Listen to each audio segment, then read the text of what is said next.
Qoymadım o üzülsün, qəlbi üzüb getdi. Yoluma qəm kədəri, dərdi düzüb getdi. Ağlıma gəlməzi, atacaq atmadığım. Məni çox ucuz satdın, ucuzuna satmadığım.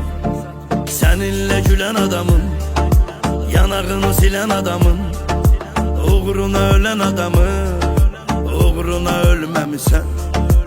Dərdini bölən adamın, dəli kimi sevən adamın, qədrini bilən adamın, qədrini bilməmisən.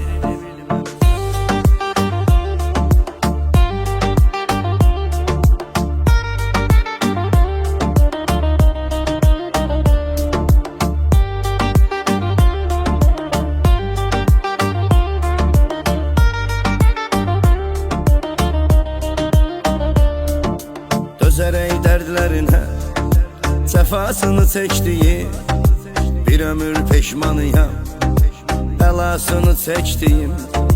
Bütün ümidlərimi kəsib qırıb getdin. Sən mənim ürəyimdən qəfil vurub getdin. Səninlə gülən adamın, yanağını silən adamın, uğruna ölən adamın, uğruna ölməmisən.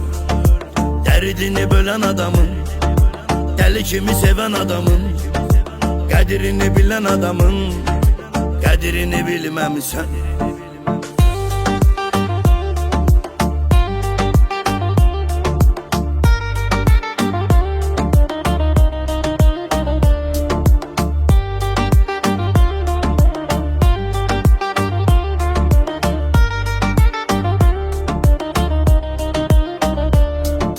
Qalmadı məndə dözüm, dözməyə təbim yox. Gəl üzmə mən qəribi, çox istirabım çox. İnan olacaq peşman, faydası olmayacaq. Yuxsuz tək qalacaq, dəli kimi ağlayacaq. Səninlə gülən adamın, yanağını silən adamın, uğruna ölən adamın, uğruna ölməmisən.